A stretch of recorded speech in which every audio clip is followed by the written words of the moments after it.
December 5th, 1945. Off the Florida coast, 5 U.S. Navy Avenger bombers climbed skyward. It's routine, a training run designated Flight 19. A disturbing transmission breaks through the static. The lead pilot sounds wrong, disoriented. His voice is tight, strained, as if the cockpit is closing in. His compasses fail. Every instrument that should anchor him begins to drift.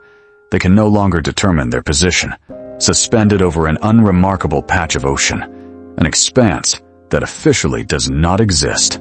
No chart marks it. It appears on no official map. The final desperate message cuts through the noise. It looks like we are entering white water. We are completely lost. Then, nothing. Silence, where there should have been coordinates. A return to base. The 5 aircraft and the subsequent rescue plane sent to find them vanished without a trace. The official U.S. Navy report offered no explanation, only a chilling concession. It was as if they had flown to Mars. So how does an ordinary stretch of sea become a nexus of fear, an anomaly in the archive of unexplained? Its origin lies not in the 20th century, but centuries earlier, recorded in the logbook of a 15th century explorer. That explorer was Christopher Columbus. The year was 1492. On the deck of the Santa Maria, surrounded by an endless dark expanse of the Atlantic, his crew was already on edge. The ocean around them felt indifferent, but their instruments disagreed. The true anomaly was not in their minds, but in their tools. Columbus noted in his logbook that his compass, the single most important piece of technology for their survival, began to give faulty readings. The needle drifted. Directions blurred. His navigational instruments were failing him in the middle of nowhere. Then he saw it. A strange light, low on the horizon. He described it as a small wax candle that rose and fell, flickering in the immense darkness for hours before it finally vanished. A point of artificial light, where no human should have been. This was the first documented report of unexplained phenomena in the waters that would centuries later be known in whispers as the Triangle. Over a century passes. The pattern doesn't stop, it escalates. In 1609, the English ship the Sea Venture is caught in a hurricane of impossible force. The storm, which raged for days, separated the vessel from its fleet, shattered its masts, and left it to the mercy of the waves. Against all odds, the ship ran aground on the shores of an uninhabited island chain. Bermuda. The survivors' harrowing tales of survival, of violent storms, and what they called the Isle of Devils, made their way back to England. Those accounts reached the ears of a playwright, William Shakespeare. He took the terror and the eerie enchantment of their story and forged it into his final masterpiece, The Tempest. Through his play, the reputation of these islands was cemented in Western culture as a place of magic, shipwreck, and spirits. Shakespeare may have turned a shipwreck into a play. But in the coming centuries, the sea would write its own ghost stories. And soon, it would claim a steel giant so large, its disappearance defies logic even today. First came the whispers, tales meant for darkened taverns, not official logbooks. In 1881, the American ship Ellen Austin was crossing the Atlantic when it encountered a derelict schooner, adrift and silent, its sails perfectly set. There was not a soul on board. The captain of the Austin saw opportunity where a mind saw an omen.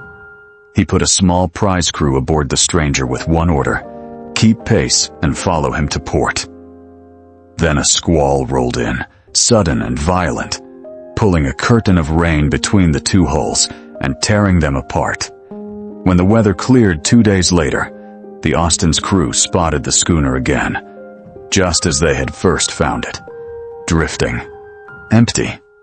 The prize crew had vanished, But a phantom crew is one kind of anomaly. The true horror begins when the sea decides to swallow a giant whole. We move to 1918, the object in question, the USS Cyclops. This was not some forgotten sailing vessel. This was a behemoth of American engineering, a Proteus-class collier over 500 feet in length, displacing more than 19,000 tons of water. A floating mountain of steel. In March of that year, the Cyclops departed from Barbados, its cargo holds packed with 10,000 tons of dense manganese ore, destined for Baltimore. On board were 306 crew and passengers. It was last sighted on March 4th. After that, nothing. It sent no SOS. It registered no distress. It left no wreckage, no oil slick, no floating debris. The largest naval search in history then scoured the ship's path, only to be met with an unbroken, indifferent expanse of ocean. The USS Cyclops, and every soul upon it, had simply ceased to be. President Woodrow Wilson would later comment on the incident, stating, "Only God and the sea know what happened to the great ship."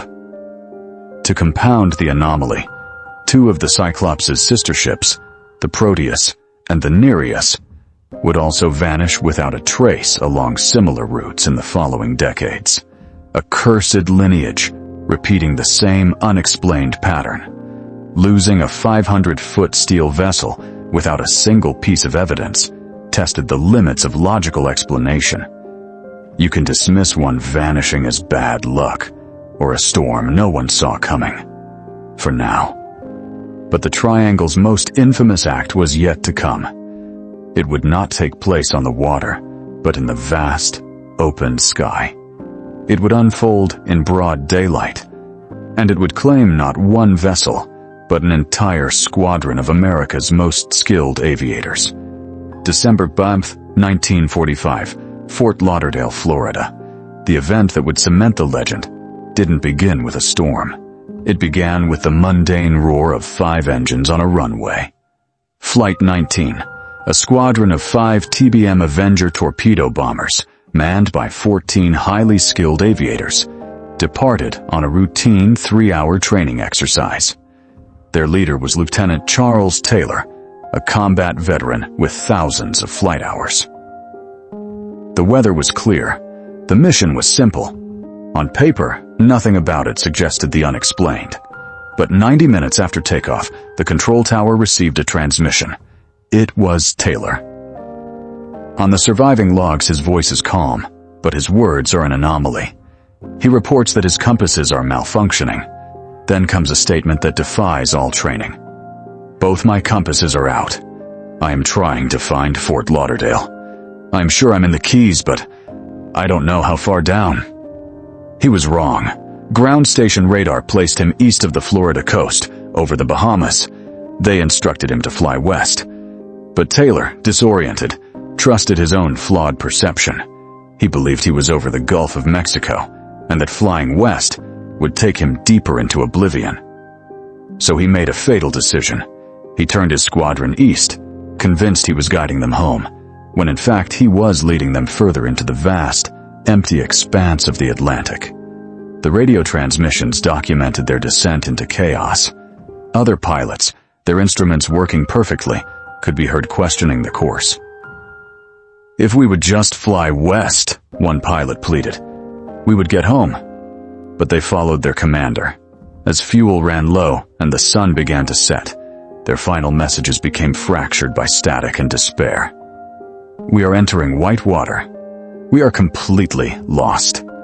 That phrase, white water, doesn't belong in the sky. And then, only silence. The search began immediately. Among the aircraft dispatched was a PBM Martin Mariner flying boat, a massive patrol craft with a crew of 13. 20 minutes after takeoff, it sent a routine position report. Then nothing. It was never heard from again.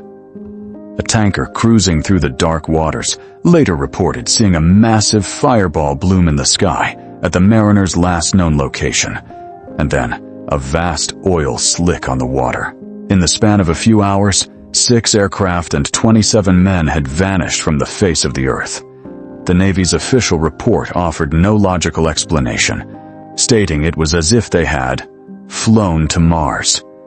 This was the breaking point. This single, incomprehensible event transformed a collection of isolated sea stories into something more. The disappearances demanded an explanation, a name for the horror. What do you call a region where trained men and their machines simply don't come back? But what the world was given wasn't an answer.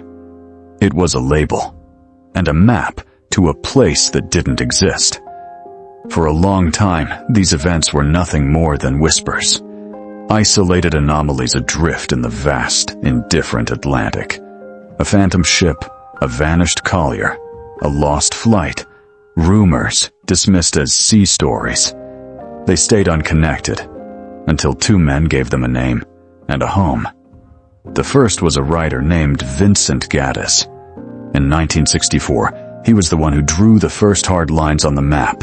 He connected the coordinates between Florida, Bermuda, and Puerto Rico, and in a pulp magazine article, he gave the phenomenon its official designation, the Bermuda Triangle.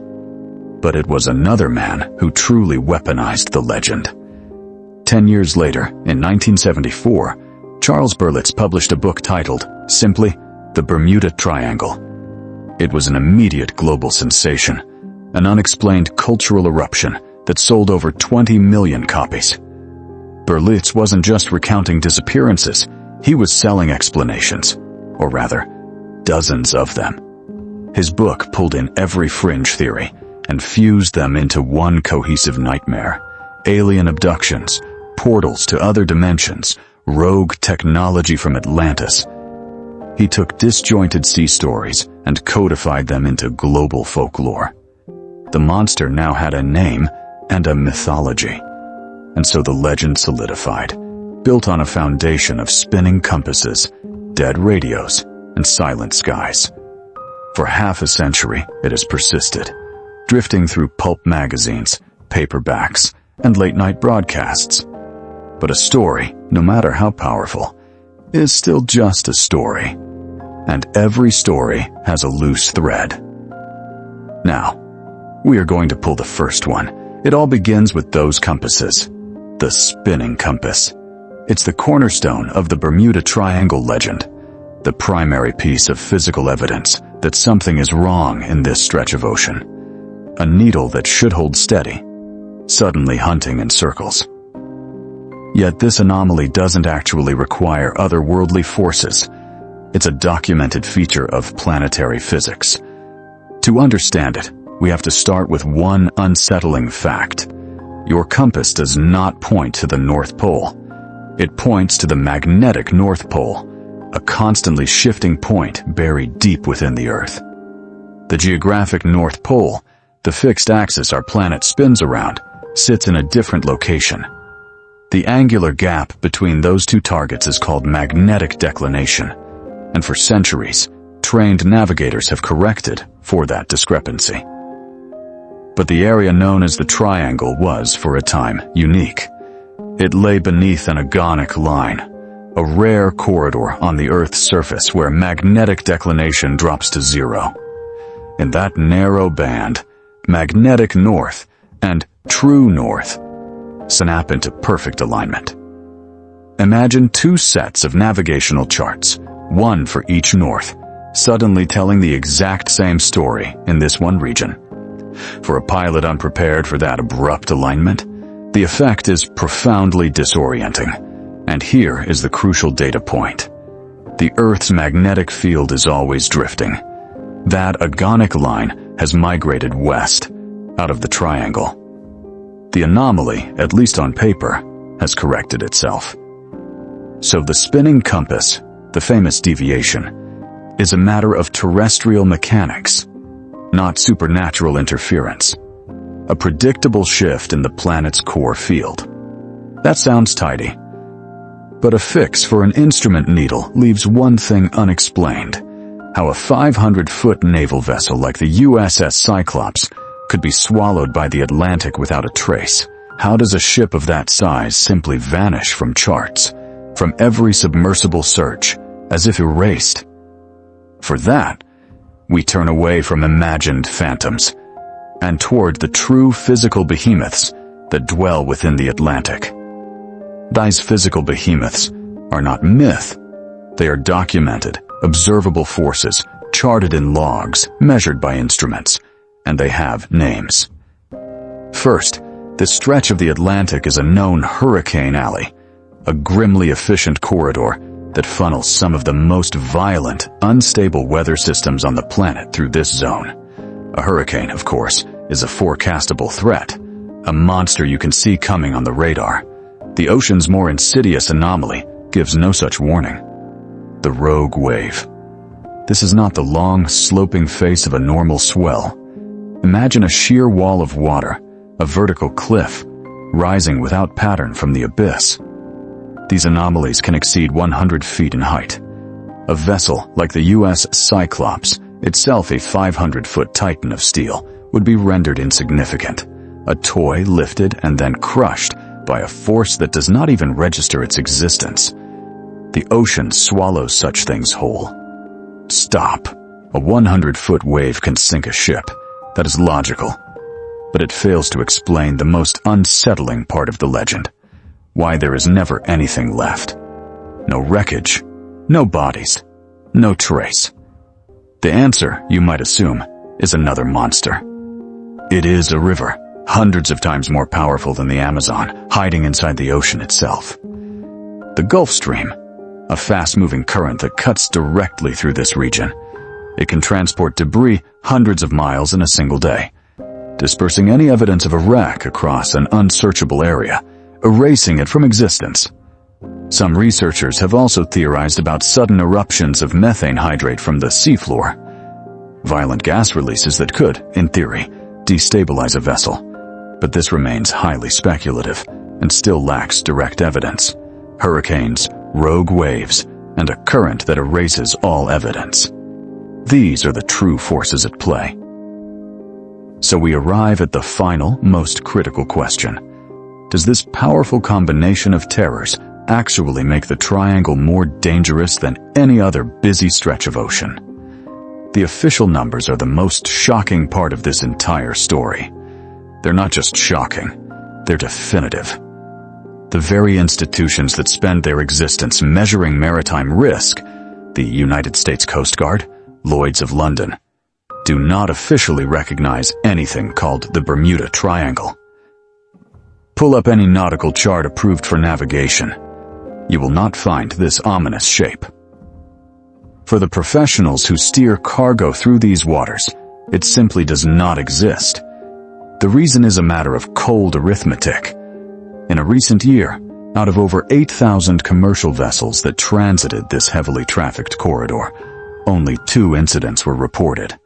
That is an accident rate of 0.2%, about 90 times lower than the global average. On paper, the so-called Devil's Triangle does not even qualify for the list of the top 10 most dangerous waterways on Earth. This statistical reality forces a return to the legend's cornerstone. Flight 19, the anomaly, it turns out, was not in the sky or in the sea. It was in the cockpit. The official United States Navy report concluded the loss was due to pilot error. Lieutenant Charles Taylor, an experienced aviator, suffered a catastrophic lapse in judgment. Convinced his compasses had failed and that he was over the Florida Keys, he was in fact far out over the featureless Atlantic. He unknowingly led his men farther into the abyss until their fuel was gone. And the Navy's infamous line that it was as if they had flown to Mars? A figure of speech. A poetic, unsettling description for a disappearance so complete that no trace was ever recovered. It was not a coded hint of abduction. It was an admission of defeat before the sheer scale of the ocean. An acknowledgement that once something slips beneath that surface, our advanced search grids can render it unexplained. Human error, violent weather, statistical reality. The legend is built on a foundation of tragedy and coincidence. The case, it appears, is closed. And yet this exposes one final, more profound mystery. If it is all a fabrication, a story told in the dark, why do we, as a species, so desperately want to believe it? The answer is disappointingly simple. We want to believe because the Bermuda Triangle is a fantastic story. It's a narrative that, whispers to our most primal anxieties. The ocean is the real monster here. Vast, terrifying, utterly indifferent. Honestly, it swallows vessels whole and often leaves no wreckage, no signal. Just another unexplained anomaly. Above it, the sky can turn into a disorienting trap of wind and water, and a single moment of human error, a single lapse in judgment, can cascade into absolute tragedy. These are messy, unsatisfying, deeply human realities. The legend of the Triangle takes all of that chaos, all that fear of the deep, the sky, and the unknown, and seals it inside a story. It organizes our dread into a neat, terrifying package. It gives a name and a location to the void.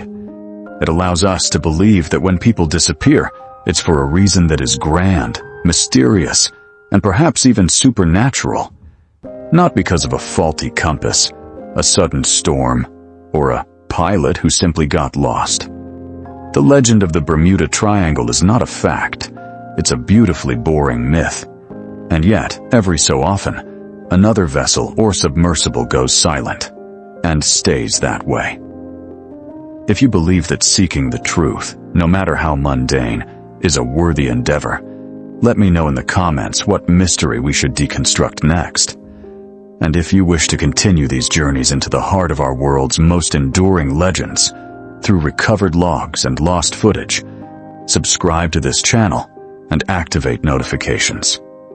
The truth is waiting.